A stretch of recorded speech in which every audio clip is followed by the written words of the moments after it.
Well, hello, students. We're about to wrap up for the semester. We are going live here, so hopefully everyone can see us. And today it's, as usual, me and Professor McClellan are going to walk you through some of the materials you need to know for finishing up here at the end of the semester. And again, keep in mind that there's a ton of you, way more than ever before. So be patient as we respond to emails, which have been in 20s and 30s a day sometimes, and as we get through your grading. Especially the creative project 2, we're gonna be working just to the last minute getting grades in, because it takes about 30 or 40 hours to grade that assignment. So just be patient as we get through this last bit, and hopefully by now you've made a lot of progress towards finishing up, but we're going to make sure to cover the creative projects and also what in Unit 5, and especially that 7th chord assignment, which seems to vex everyone. So, and if you look around in Piazza, you'll see that I posted a Getting Started video for Creative Project 2. So if you need some ideas on how to get going on that, I kind of lay out some basic strategies. So I'm going to turn it over to Professor McClellan, who seems to be in a library. How interesting. Maybe he'll tell us about that. This is the Morgan Library in New York, where I also work when I'm not working with all of you guys. But I'm not really there. It's a virtual background, don't worry. Which is, you can see it's funky because if I'm holding a big cup in front of my face right now, but it only appears when it comes in front of my face. Whoa, weird, okay. Sorry to waste your time, everyone. Yeah, I'm in a tiny apartment, so I'm trying out this virtual background to mask the mess and tininess of the apartment. But without further ado, I will, host disabled screen sharing. Can you enable it for me? Dr. Wilcox is my host here. It wasn't me, it was the powers that be, but I will. Blaming the powers that be. I tend to. I'm gonna make you co-host. You should be able to. Oh, perfect, yep. All right, so yeah, so one thing I wanted to say up front is now this always, I hate this, I can't hide the controls at the top and they get in the way of the browser tabs, but I can move them to the bottom. But sometimes, I'll ask you about it later. Sometimes they auto hide, but they're not doing that now. Yeah, so I wanted to clarify one detail. Some of you asked us, is the creative project still due?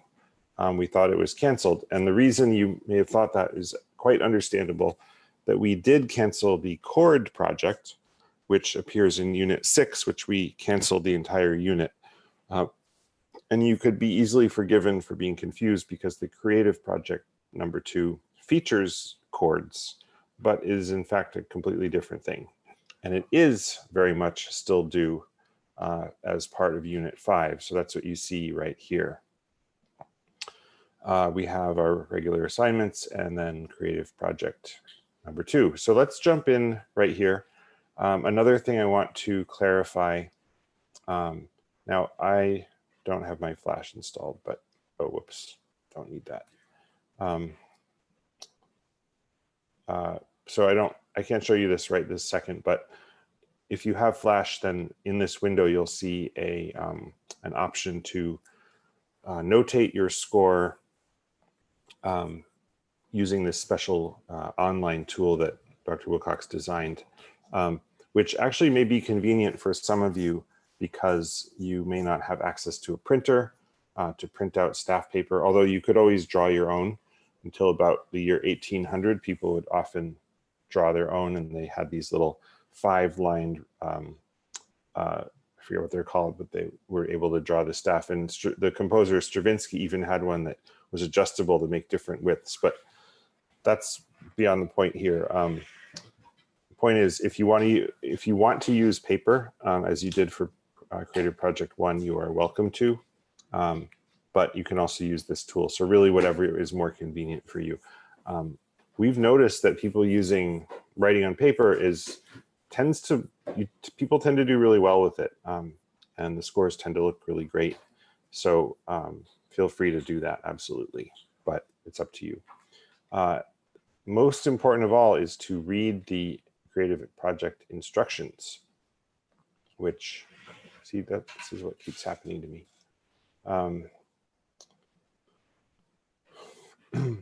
Which are here, and it's quite a long, can you still see my screen here? It's quite a long document, as you can see. Let's see how many pages. Got 9 pages. Yeah, they can see. Okay, cool, thank you. 9 pages of detailed instructions. And this may seem like a burden, but it is for you, for your benefit, for your sake. As with Creative Project 1, the primary grade is based on basically how well you follow instructions. We want you, it's called the creative project because you are creating something, but you're not graded on your creativity, because that would be too subjective and wishy-washy, and we would be liable to accidental favoritism. So we make it very scientific as much as possible, very cut and dried. If you fulfill the requirements, you will get a good grade. If you do not, you will not. You may be the next Beethoven, or you may have absolutely no musical proclivities at all. Either you can do well either way, or badly either way. We've had people with really great, cool, inventive, creative musical ideas who missed some crucial instructions and did not get a good grade. We've had other people who wrote something they did not feel was, super exciting and creative, but they aced the assignment because they followed all the instructions.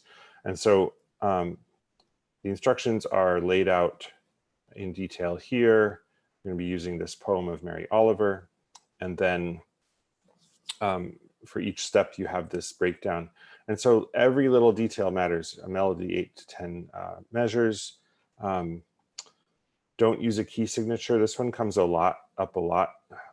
What we mean by that is add the sharps or flats to each note still according to the key. So it's not that you're not writing in a key, but you are writing in every sharp and flat. And that's kind of on the philosophy of like, show your work.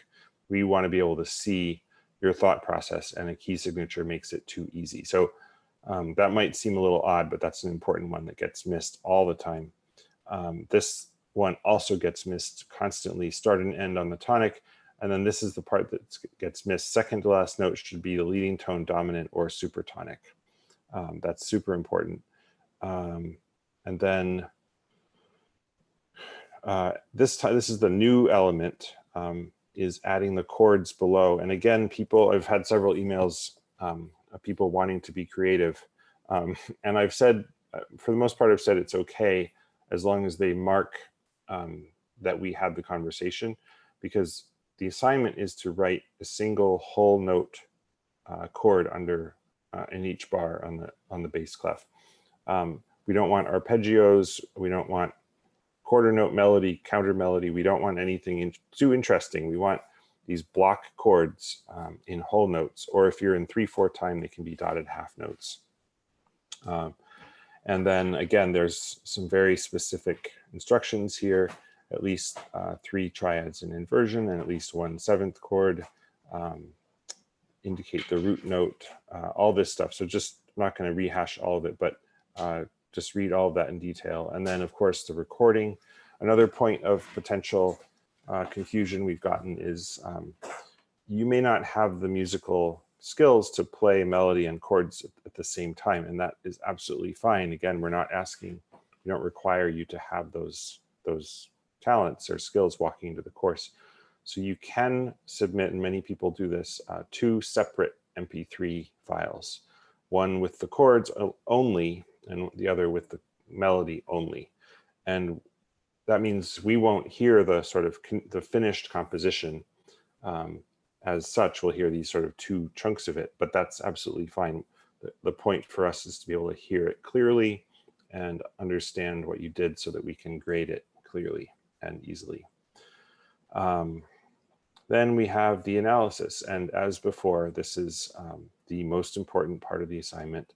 We want you to be able to think about what you're doing and articulate it and analyze your own musical work.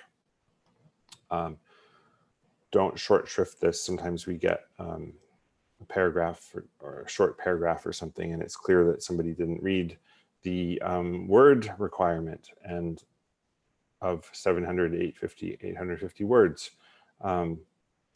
So again, it's not about your eloquence and your wisdom so much as about, well, it is about that in this case, but it's also about expressing it in a certain number of words and being close to the letter of the law here.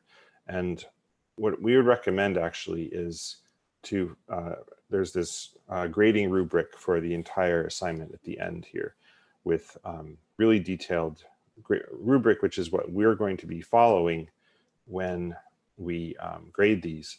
And so you can almost grade yourself, but I recommend doing that in advance before you finish the assignment so you don't have to redo it. But if you do want to also at the end use this rubric to kind of give yourself a grade, you can catch things that you may have missed and maybe save yourself a headache. Yeah, so that's about it for Creative Project 2. I don't know if I missed anything, but we know that things have been crazy this semester. We can't give a blanket extension on this, so it's still due on Tuesday. But if you have a situation where your life is crazy for any reason and you need extra time, please let us know. We don't want to torture you, but we also, because we did cancel Unit 6, normally we have that whole unit to finish grading these before our grades are due. And this time Unit 5 ends and then grades are due like boom, almost right away. So we're going to be under the gun to finish grading. So if you can get them in sooner, the better. And one more quick note that we grade them in the order received. So if you want to turn yours in tonight or tomorrow, you are going to be much further up in the grading line than someone who turns it in Tuesday at 9 p.m. And that person will be much further in the grading line than someone who turns it in at Tuesday at 11 p.m. because probably the bulk, if you drew a curve, the peak of the curve would be like 10 p.m. on the night it's due in terms of the numbers submitted.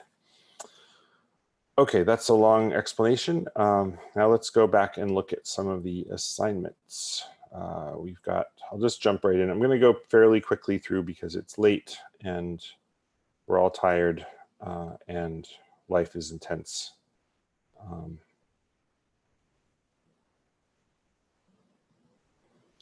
Okay, so here we have, this whole thing is about chords, and triad is a slightly more technical, specific term for a chord made up of 3 notes as opposed to a 7th chord which has 4 notes. And so again, this course is cumulative. So if you A, can read the pitches, which by now hopefully you can, and B, calculate the intervals, which hopefully you mastered in Unit 4, then you can do chords, you can do triads. And as with intervals, there's kind of these 2 levels that you're working on. There's the note spelling level, which we call in the interval unit, we call generic interval. That is determined solely and only by the position on the staff and the note name, which is really 2 ways of saying the same thing. So for example, this A flat here, it's an A. It doesn't matter for that piece of it, whether it's an A flat or an A sharp or whatever, it's an A. If you wrote this as a G sharp, it would no longer be an A. So if it needs to be an A, don't change it to something that's not an A. And there will be the temptation to do that, as there has been in previous units. And so when you're spelling a chord, the reason I belabor that point a little bit is that chords always have to be written in stacked thirds arrangement. Am I allowed to annotate? I don't know if that would even help, actually. Never mind. I'm not going to. Oh, no, you know what I'm going to do? Ignore this. Oops, help. What's happening? There we go. I'm just going to quickly share something here, which may help you. So here are the notes. Like so, stacked up. Whoops, I need to go a little slower. Whoops, see, I'm going too fast.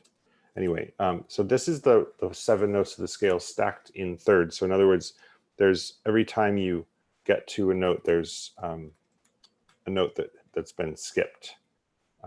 So, whoops, I'm getting too fancy here. So I'm skipping the B, I'm skipping the D, I'm skipping the F, and so on. And so this, I'll make this bigger.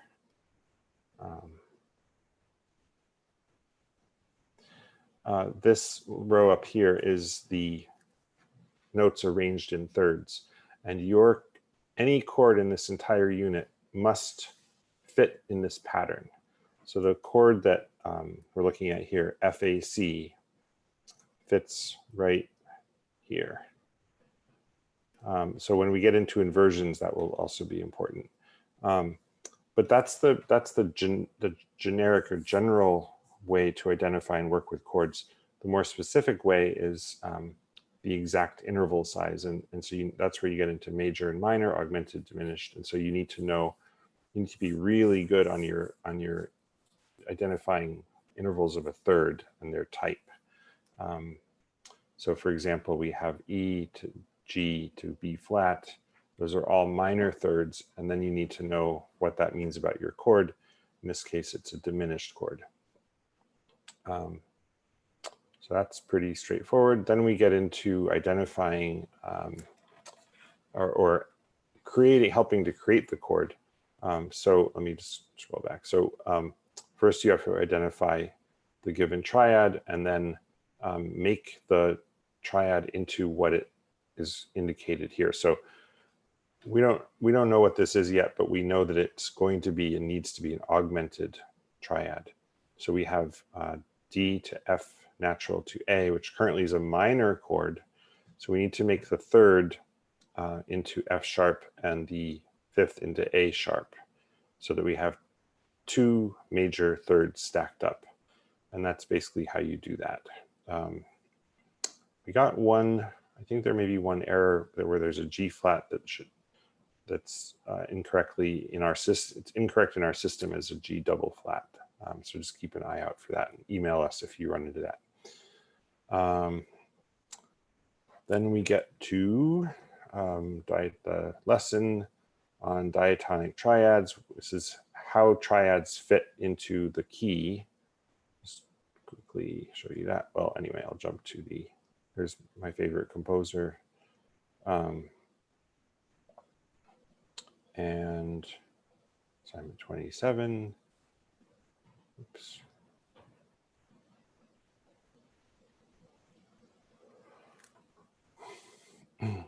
And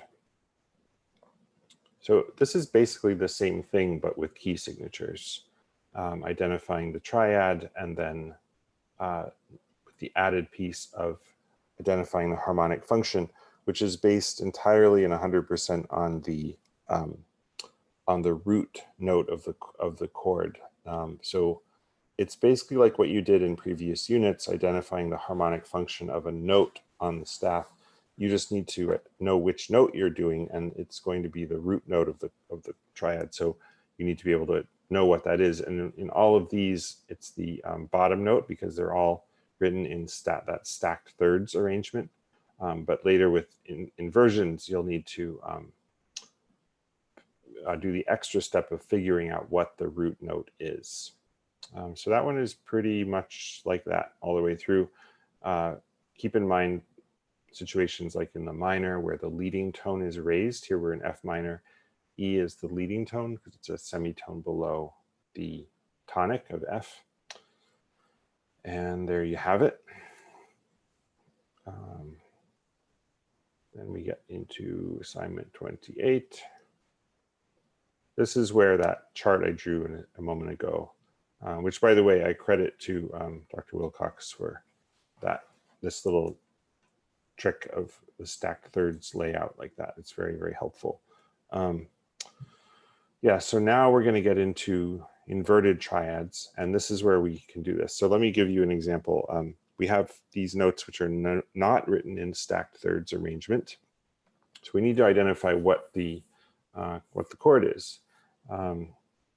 And what you can do is just simply plug in the notes into this lineup. I can even maybe, oops, this is something else, sorry.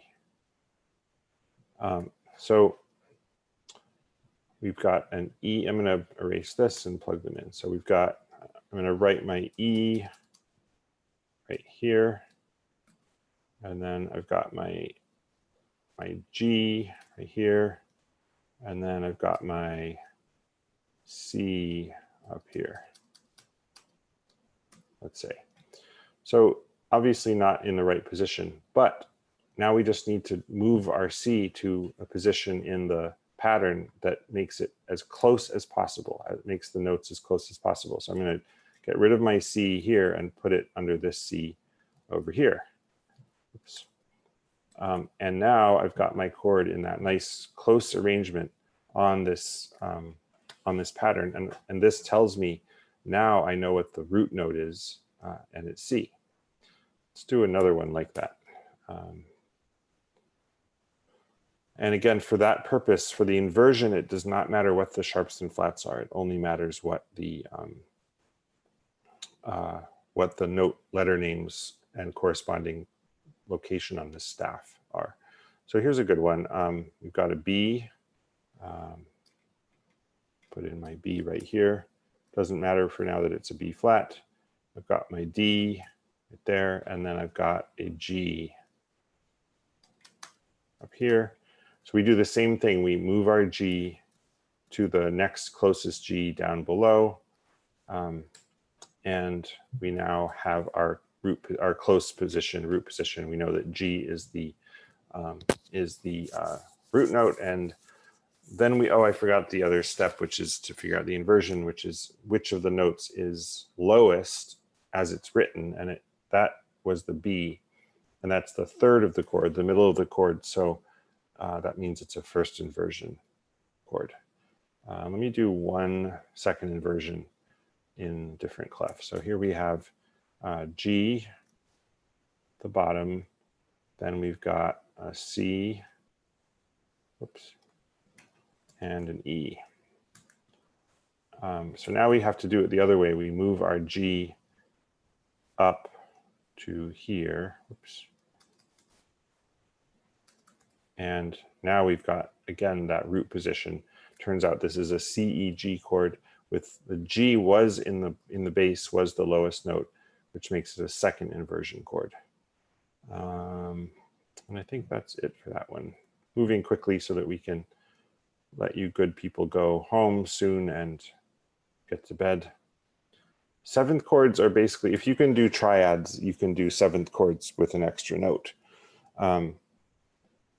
So it's really it's just a little bit more to memorize in terms of the number of different inversions and so on, and the chord types. But essentially a seventh chord is a triad with another third on top. And the key point is that it has 4 separate distinct pitches rather than 3. It can be confusing because triads are often written in with 4 notes stacked up, but one of them is doubled, meaning you got 2 of the same pitch in different octaves. But that, I might be getting us into unit 6, which you thankfully don't have to worry about. So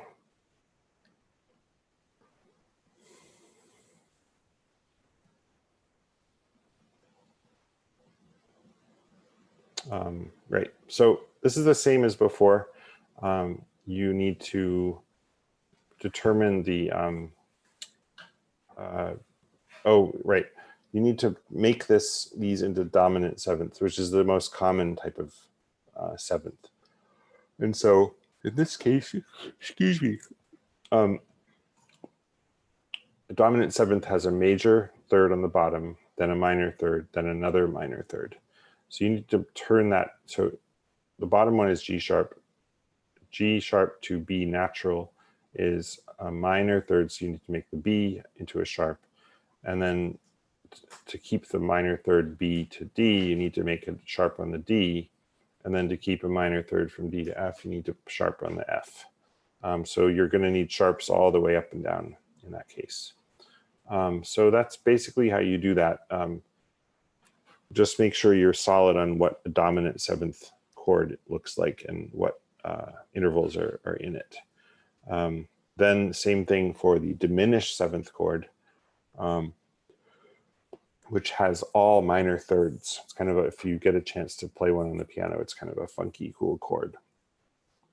So in this case, you've got, right now we have too many major thirds. We have F to A as a major third and C to E as a major third. So we go F to A flat. Then to keep this minor third A to C, we have to add a flat to the C flat. Then if we added a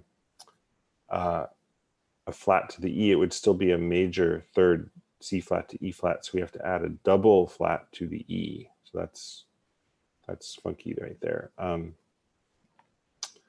If you played on the piano, you would discover that the E double flat is the white key that we normally think of as D, which is a minor third away from the F, but it's actually an augmented second because of the double flat. In any case, and then same thing here. We get into the inversions, and this is where the chart again will come in handy. So let's do one of these. You just have to do the same exact process, but there's one extra note. So we've got a C, we've got a D up here, we've got an F, and we've got an A. You'll find it's very often a matter of moving one of the notes closer to the other notes. So we're going to move the C up here, and that tells us that the D is the root and that the C was on the bottom, and that it was the seventh of the chord, the fourth note. And when the seventh is on the bottom, it is a 4-2 inversion, a third inversion. Let's do one more just to be solid. Now we're going to have a C right down here, an E, G. Again, you'll find that very often 3 of the notes are together and then 1 is off by itself, which is the A in this case. And once more, we can move the A down, but first note which note was on the bottom. In reality, it's the C. Move the A over here, and we get our nice stacked thirds, and we determine that the A was the root, still is in fact, and that the C was on the bottom, and that it is a first inversion 7th chord. And from there, you can actually sort of do these in reverse order. Get the inversion first, figure out the root, and then build up what kind of 7th chord it is. And that's when you're going to need your sharps and flats and the key signature and all the rest. So in this case, we have a C sharp, E, oh, sorry, A sharp, my mistake. A sharp, C sharp, E, G, which is all minor thirds. And we're in B minor, so the A sharp is the raised leading tone, and we therefore have a fully diminished 7th chord. There you have that one. And we encourage you to do these optional discussions for extra points if you should so desire. And then you head off to Creative Project 2 and finish it up, and then go and focus on your health and well-being instead of on coursework, because you will be done with this course. We do have a question on the Piazza. Excellent. Tyler wants to know about Creative Project 2.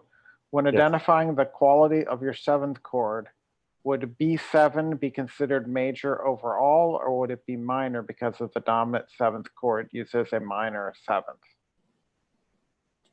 B major, B7. Yes, I think he's meaning like a major minor Oh, seventh yeah. chord. Yeah. Yeah. So But should he could if he's just using like letters and numbers? Yeah. Sorry, I'm not quite following the question. I think he's in. It seems to be that he's in maybe E major, and he wants to use. He's doing his identification, and can he just write capital B7? Oh, I would I say think that's not specific enough, right? Yeah, you probably want to put the quality and put like if you put major minor seventh. Yeah, you might. That's the quality. It sounds like you may be a jazz person. This may be a jazz question. Jazz harmonies written a little bit differently. And sometimes the quality isn't specified, where you might see something like B7, and it's usually implied. That might often mean a dominant seventh, sounds like in this case. But we're kind of in classical land here, Roman numeral, fusty, very carefully specific chord land. So we do want you to specify the quality to be sure that we know you know what the quality is. We're fusty. We're fusty, yeah. Fusty, crusty. Fusty and proud. All of those words that that rhyme with usty. Usty, indeed. Well, that was short and sweet. Hopefully. Yeah. And if you'll don't forget, we have a getting started on the getting started video, so you can watch that. I'm sorry it's late, but you just want to get those in as quick as you can, and we'll grade them as we can. But again, we ask you to be patient, and we'll all get through it and into the summer, and hopefully we'll get a little respite before it all starts back up again in the fall. Yes, indeed. Online education never rests. No, I'm an online instructional designer, so I do online education as a day job, and it has been exhausting, just crazy. Okay, so is there anything else you think we need to hit before we go off here? Nope, just a general thanks everyone for a great semester. And yep, there's been a lot of you, well. And you've all behaved and and all been very pleasant to work with, and we really appreciate that, and hopefully you've had a good time. If we haven't gotten back to you as quick as you want, we're sorry about that. We have been doing our best with the situation that everyone's dealing with, and the sheer number of people taking the course this semester. So again, thank you all for being here, and we'll see you around. Good night, everybody. Good night.